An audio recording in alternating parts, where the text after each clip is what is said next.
Welcome back to the show. काफ़ी ज़्यादा ED बढ़ गई है, थोड़ी अच्छा, और बांट लेते हैं। बांटे आज दिन है उनका। आज दिन है उनका, और ये भी अक्रॉस द बोर्ड है, सिर्फ पाकिस्तान की हद तक नहीं है, पूरी दुनिया में सेठ साहब की दी जा रही है सवालों के जवाब की सूरत में। मुल्तान से हारिस अजहर। हम कब तक अपनी स्टेट को और हार्ड कितना बनाएंगे? कोई माजी बईद नहीं, माजी करीब में हमने पीका को लाके सहाफती आज़ादियों का गला घोंट दिया है। हमने पतंगबाजी पर पाबंदी लगाकर सकाफती आज़ादियों को मजरू किया है। हमने इंटरनेट स्लो करके मुआशी आज़ादियों को उस पे जबर इख्तियार किया है, और ब्रेन ड्रेन इतना हो रहा है। क्यों नहीं हम स्टेक होल्डर्स को लेकर एक नॉर्मल मुल्क बनाएं, ताकि यहाँ पर वो जिस तरह फराज साहब का शहर है, इस शहर में हमको रहने दो, इस शहर में नगमे बहने दो। हाय अल्लाह, नॉर्मल मुल्क क्यों नहीं बनाते? मैं तो 40 साल से यही रो रहा हूँ, और 40 साल से हम एब नॉर्मल बनते जा रहे हैं। तो अब कैसे इसको नॉर्मल मुल्क बनाया जाए? कौन सा लीडर है जो इसको नॉर्मल मुल्क बना सकता है? मैं समझता हूँ कि भुट्टो साहब बना सकते थे, मगर नहीं बनाया उन्होंने। मैं समझता हूँ कि बेनज़ीर भुट्टो साहिबा बना सकती थी, नहीं बनाया। मैं समझता हूँ नवाज शरीफ साहब दूसरी दफ़ा जब आए हैं तो बना सकते थे, नहीं बनाया। मैं समझता हूँ इमरान खान साहब तो बिल्कुल बना सकते थे, जितना पावर उनके पास था और जो हाइब्रिड रहीम चला रहे थे और जितनी पॉपुलैरिटी थी, वो बिल्कुल बना सकते थे, नहीं बनाया। अच्छा, तो अब कैसे ये बनेगा नॉर्मल मुल्क? हम घिरा हुआ है हमारा इस वक्त जियो स्ट्रेटिजिकली। एक ज़माने में ये हमारी एक असासा था कि जहाँ हम हैं, जिस इलाके में trade route to central Asia and beyond, अब वो सब बंद हो गया है। जिस किस्म की यहाँ की पॉलिसीज़ चलती रही हैं, जिसके अंदर रियासत के इदारे और सियासतदान सारे, इंक्लूडिंग इमरान खान, सारे मुलव्वस हैं, सब जिम्मेदार हैं इसके। तो ये मुझे नज़र नहीं आता कि ये नॉर्मल मुल्क बनेगा।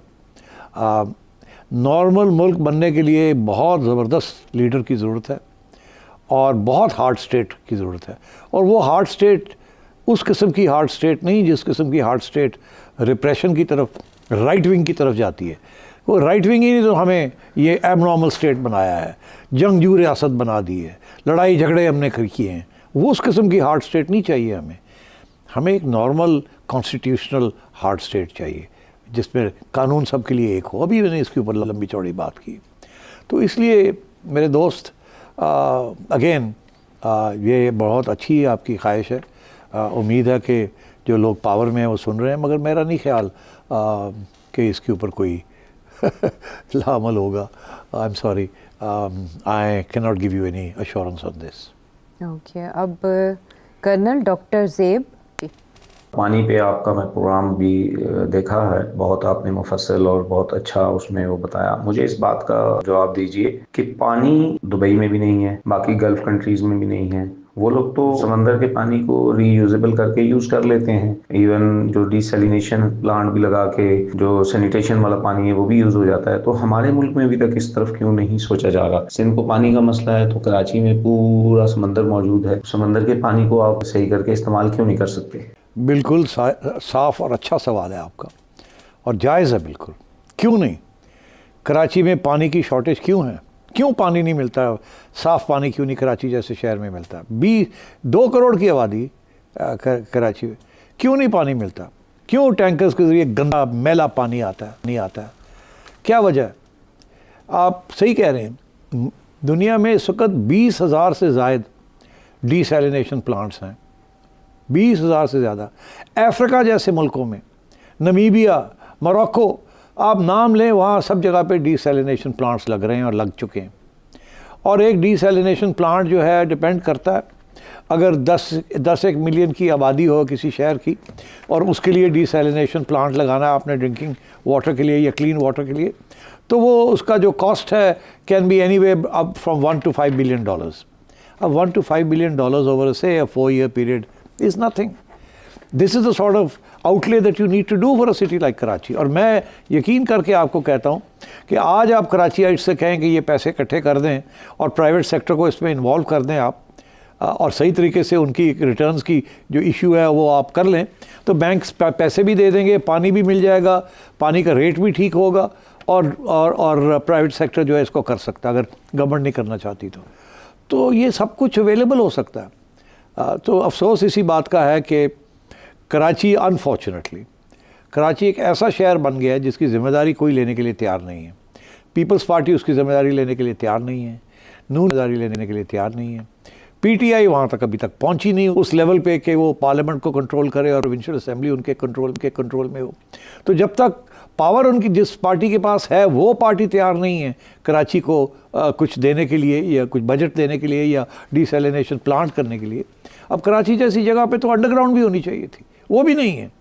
तो अब आप सोचिए ये वजह क्या है। वजह यही है कि एक ज़माने में Karachi was in the hands of MQM और कितना अरसा लगाओ MQM की टेररिज्म को ख़त्म करना, और उस वक़्त जो हालात थे कराची के, लोग छोड़ के जा रहे थे कराची, तो MQM को तो फिर क्रश करना पड़ा।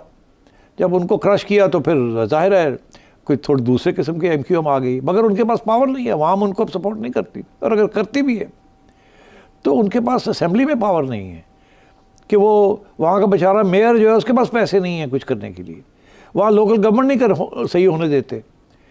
क्यों? बिकॉज़ किसी और के पास पावर है वहाँ, और वो पैसा जो भी आता है सिंध का जो हिस्सा है, जो कलेक्शन होती है, वो सारे का सारा पैसा जो है वो कहीं और लगता है, इंटीरियर में लगता है, या वहाँ के सियासतदान खा पी जाते हैं। तो अनफॉर्चुनेटली फेडरल गवर्नमेंट जो है वो इतनी गरीब है कि वो इतने पैसे एक डिसैलिनेशन प्लांट के ऊपर नहीं लगाना चाहते, क्योंकि वहाँ वोट वैसे भी नहीं मिलता उनको।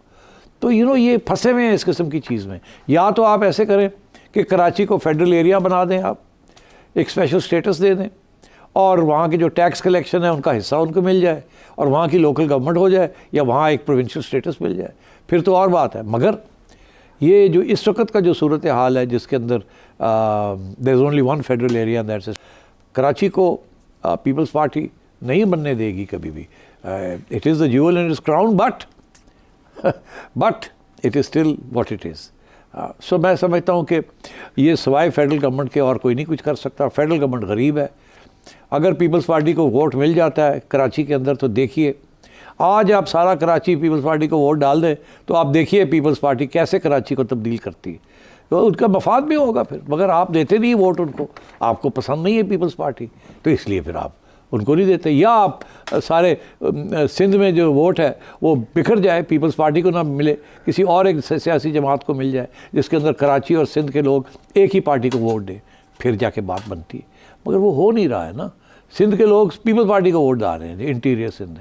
कराची के लोग बिखरे हुए हैं, कोई MQM को डाल रहा है, कोई जमात इस्लामी को डाल रहा है, कोई JUI को डाल रहा है, कोई इमरान खान को डाल रहा है, कोई नवाज शरीफ को डाल रहा है, कोई इंडिपेंडेंट्स को डाल रहा है।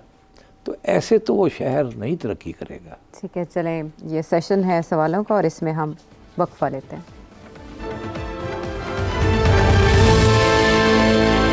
शो में साथ देने का शुक्रिया। बहुत दूर अंदेशी पर मबनी ये सवाल स्कॉटलैंड से आया है अली। जिस तरह भी डोनाल्ड ट्रंप अपनी सेकंड टर्म कंप्लीट कर रहा है और पूरी सेटअप जो ग्लोबल है उसको शेकअप कर दिया है, तो ये एक टर्म के लिए ये सारी चीजें हो रही हैं। तो जो सारे मेजर्स लिए जा रहे हैं, क्या ये एक टेम्परेरी फेज है और उसके बाद ये सब चीजें अंडू हो जाएंगी, या रिपब्लिकन्स में कोई और भी अगर आता है दोबारा तो वो पॉलिसी अडॉप्ट नहीं करेगा जो ट्रंप कर रहा है, और अगर डेमोक्रेट्स आते हैं तो वो तो बिल्कुल ही डिफरेंट होंगे। तो ये एक टेम्परेरी फेज है जिससे दुनिया इस वक्त देख रही है, गुजर रही है कि सब कुछ क्या हो रहा है, और उसके बाद ये सब अंडू हो जाएगा। बहुत अच्छा सवाल है, बड़ा रेलेवेंट सवाल भी है।